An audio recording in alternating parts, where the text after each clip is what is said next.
അപ്പോൾ ഗൈസ് നല്ല സൂപ്പറായിട്ട് കേട്ടോ ഇന്ന് വേണ്ട ഇഡ്ഡലിയും ദോശയും. ഇഡ്ഡലി ദോശയെന്ന് പറഞ്ഞു കഴിഞ്ഞാൽ സാധാ ഇഡ്ഡലിയും ദോശയല്ല, ഇതിൻ്റെ കളർ കണ്ടു കഴിഞ്ഞാൽ നിങ്ങൾക്ക് മനസ്സിലാവുന്ന കാണും. റാഗി ദോശയും റാഗിയുടെ ഇഡ്ഡലി.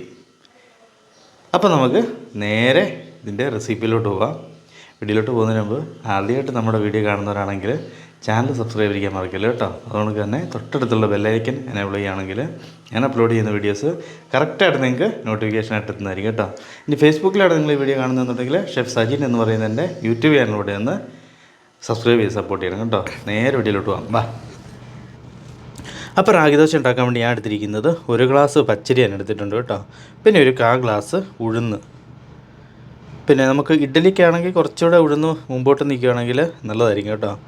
അപ്പോൾ നമുക്ക് നന്നായിട്ട് അതൊന്ന് കഴുകി എടുക്കാം കേട്ടോ. ഇനി ഞാൻ കുറച്ച് ഒരു 1/2 ടീസ്പൂണ് ഉലുവയും കൂടെ ആഡ് ചെയ്തിട്ടുണ്ട്. 1/2 ടീസ്പൂൺ തന്നെ വേണ്ട കേട്ടോ ഉലുവ. അപ്പോൾ നന്നായിട്ടൊന്ന് സോക്ക് ചെയ്ത് എടുക്കാം കേട്ടോ, ഒരു 4-5 മണിക്കൂർ നമുക്ക്.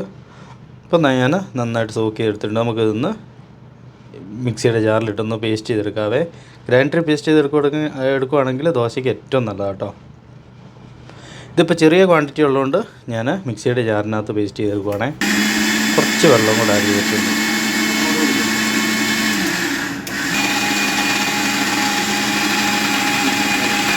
അപ്പോൾ നമ്മുടെ മാവ് നന്നായിട്ട് പേസ്റ്റ് ചെയ്തെടുത്തിട്ടുണ്ട്. ഉണ്ട് നല്ല ഫൈനായിട്ട് ഒറ്റ പ്രാവശ്യം കൊണ്ട് നമുക്ക് അരച്ചെടുക്കാം കേട്ടോ. ഇനി ഇപ്പം നമ്മുടെ ആ മാവിനകത്തോട്ട് ഞാനൊരു അതേ കണക്കൊരു 1 ഗ്ലാസ് റാഗി പൗഡറും കൂടെ എടുത്തിട്ടുണ്ട് കേട്ടോ. ഇനിയിപ്പോൾ റാഗി പൗഡറല്ല, നമ്മുടെ സാധാ റാഗി തന്നെ സോക്ക് ചെയ്ത് എടുത്താലും മതി കേട്ടോ. എന്നിട്ട് അരച്ചെടുത്താലും മതിയാവുമേ. ഞാനിപ്പം പൗഡർ തന്നെ ആ മാവിൻ്റെ കൂടെ ആഡ് ചെയ്ത് പേസ്റ്റ് ചെയ്തിരിക്കുന്നത് കേട്ടോ. എന്നിട്ട് നമുക്ക് നന്നായിട്ട് എല്ലാം കൂടെ ഒന്ന് കൈ തന്നെ വെച്ച് നന്നായിട്ടൊന്ന് മിക്സ് ചെയ്തെടുക്കണം കേട്ടോ. നന്നായിട്ട് മിക്സ് ചെയ്യണം, എന്നാലേ ആ മാവ് നന്നായിട്ട് പുളിക്കുകയുള്ളൂ. അതിലൊരു മടിയും വിചാരിക്കേണ്ട. കൈ നന്നായിട്ട് കഴുകിയിട്ട് കൈ കൊണ്ട് തന്നെ നമുക്ക് മിക്സ് ചെയ്തെടുത്താൽ മതി കേട്ടോ മാവ്. എന്നിട്ട് നമുക്ക് ഒരു 6-7 മണിക്കൂറൊന്ന് റെസ്റ്റിന് വെച്ച് മാവ് നന്നായിട്ടൊന്ന് പുളിച്ച് വരുന്നവരെ ഒന്ന് വെയിറ്റ് ഇത് ചെയ്യണം കേട്ടോ. ഇനിയിപ്പോൾ നമുക്ക് ഇഡ്ഡലി ഉണ്ടാക്കണം, ദോശ ഉണ്ടാക്കണം. അതിന് ഞാൻ അപ്പച്ചമ്പ് വെച്ചിട്ടുണ്ട്, കുറച്ച് വെള്ളം കൂടെ വെച്ചിട്ടുണ്ട്. ദോശ ഇട്ടെടുക്കാൻ വേണ്ടിയിട്ട് ചെറിയൊരു തവയും വെച്ചിട്ടുണ്ട് കേട്ടോ. ഇനി തവ നന്നായിട്ടൊന്ന് ചൂടായി വരട്ടെ. ഇഡ്ഡലിക്കുള്ള വെള്ളവും നന്നായിട്ട് അപ്പച്ചമ്പിലെ വെള്ളം ഒന്ന് തിളച്ച് വരട്ടെ കേട്ടോ. ഇനി നമുക്ക് ഇഡ്ഡലി റെഡിയാക്കി എടുക്കാൻ വേണ്ടിയിട്ട് ഇഡ്ഡലി തട്ടിൽ കുറച്ച് വെളിച്ചെണ്ണയോ എന്തെങ്കിലും ഓയിലോ എന്തെങ്കിലും ഒന്ന് പുരട്ടിയിട്ട് മാവ് ഒഴിക്കുകയാണെങ്കിൽ നമുക്ക് പെട്ടെന്ന് തന്നെ അതിൻ്റെ അകത്ത് ഇങ്ങനെ അടത്തിയെടുക്കാം കേട്ടോ. അപ്പോൾ ഞാൻ ഇഡ്ഡലിക്കുള്ള മാവെല്ലാം ഒഴിച്ച് റെഡിയാക്കിയിട്ടുണ്ട് കണ്ടോ. നമ്മുടെ ഇഡ്ഡലിക്കുള്ള മാവ് സെറ്റായിട്ടുണ്ട്. അപ്പോൾ നമ്മുടെ തവയും ചൂടായിട്ടുണ്ട്. ഇനി നമുക്ക് ദോശ ഒഴിച്ച് നോക്കാം കേട്ടോ. ആദ്യം നമുക്ക് ഒത്തിരി വലുതൊന്നാക്കാതെ ഒന്ന് ചെയ്ത് നോക്കാവേ. നന്നായിട്ട് പരത്തി കൊടുക്കണേ. ഉണ്ട്, നല്ല അടിപൊളി ദോശയായിട്ട് വന്നിട്ടുണ്ട് കേട്ടോ. നല്ല കറക്റ്റ് മാവ് നന്നായിട്ട് പുളിച്ചിട്ടുണ്ട് കേട്ടോ. എന്നും പറഞ്ഞ് ഒത്തിരി ഓവർ പുളിയായി പോരുത്. കണ്ടോ, നല്ല കറക്റ്റ് മാവ് കേട്ടോ നമ്മുടെ. കൊമ്പളയെല്ലാം കറക്റ്റ് വന്നിട്ടുണ്ട്. നല്ല സോഫ്റ്റ് ആയിരിക്കും ഇപ്പോൾ ഈ ദോശ. അപ്പോൾ നമ്മുടെ ഇഡ്ഡലി അവിടെ റെഡി ആകുന്നുണ്ട് കേട്ടോ. ആവിയൊക്കെ വന്നിട്ടുണ്ട്. ഇപ്പോൾ നമ്മുടെ ദോശയൊന്ന് തിരിച്ചിട്ട് കൊടുക്കുക കേട്ടോ. നമ്മുടെ സാധാ ദോശ ഉണ്ടാക്കുന്ന കണക്ക് തന്നെ കേട്ടോ. അതിൻ്റെ അകത്ത് നമുക്ക് എക്സ്ട്രാ വരുന്നതെന്ന് പറഞ്ഞാൽ റാഗി പേസ്റ്റ് ചെയ്ത് ചേർക്കണം. ഇനിയിപ്പോൾ റാഗിയുടെ പൊടിയാണേലും അല്ലെങ്കിൽ ഇനി അല്ലെന്നുണ്ടെങ്കിൽ സാധാ റാഗി തന്നെ എടുത്ത് സോക്ക് ചെയ്തിട്ട് പേസ്റ്റ് ചെയ്ത് വെച്ചാലും മതി കേട്ടോ.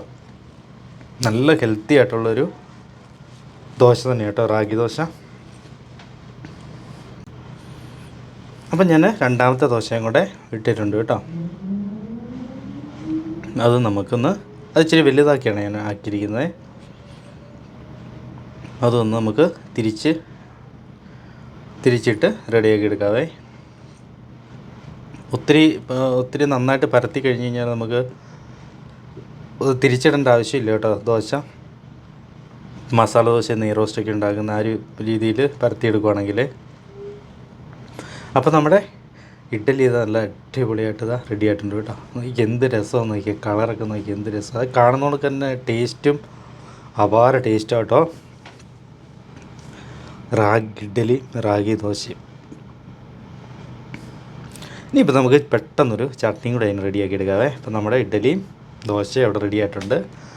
അതിന് പറ്റിയൊരു തേങ്ങാ ചട്നിയും കൂടി ഞാൻ പെട്ടെന്ന് റെഡിയാക്കി എടുത്തിട്ടുണ്ട്. ഉണ്ടോ എന്ത് രസമെന്ന് നോക്കിയാൽ നമ്മുടെ ദോശ ഇഡ്ഡലി ഉണ്ടോ. അപ്പോൾ എല്ലാവരും മസ്റ്റായിട്ട് ട്രൈ ചെയ്ത് കഴിക്കേണ്ട ഒരു ഹെൽത്തി ഫുഡ് തന്നെ കേട്ടോ റാഗി ഇഡ്ഡലിയും റാഗി ദോശയും.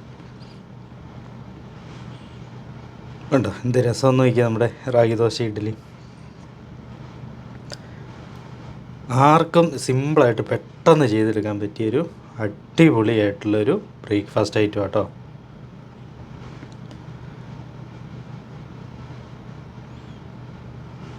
നമുക്ക് കുറച്ച് ചട്നി എല്ലാം ഒഴിച്ച് ഒരു പിടി അങ്ങ് പിടിച്ചാണ്ടല്ലോ നല്ല അടിപൊളിയായിരിക്കും. അപ്പോൾ എല്ലാവരും ട്രൈ ചെയ്ത് നോക്കുക കേട്ടോ. അപ്പോൾ ഗൈസ് ഇന്നത്തെ ഐറ്റം എല്ലാവർക്കും ഒത്തിരി ഇഷ്ടമാണെന്ന് വിചാരിക്കും. നല്ല ഹെൽത്തി ആയിട്ടുള്ളൊരു ഐറ്റം കേട്ടോ. റാഗി എന്നൊക്കെ പറഞ്ഞു കഴിഞ്ഞാൽ നല്ല ഹെൽത്തി ആയിട്ടുള്ള ഐറ്റം എന്ന് എല്ലാവർക്കും അറിയാമല്ലോ. അപ്പോൾ എല്ലാവരും മസ്റ്റായിട്ടൊന്ന് ട്രൈ ചെയ്ത് നോക്കണം കേട്ടോ. അടിപൊളി ഹെൽത്തി ആയിട്ടുള്ള ഐറ്റം. അപ്പോൾ ഇതുകൊണ്ടുള്ളൊരു കിട്ടിലെ റെസിപ്പി അടുത്ത വീഡിയോ കാണുന്നവരെ it's me Sajin signing off. Thank you.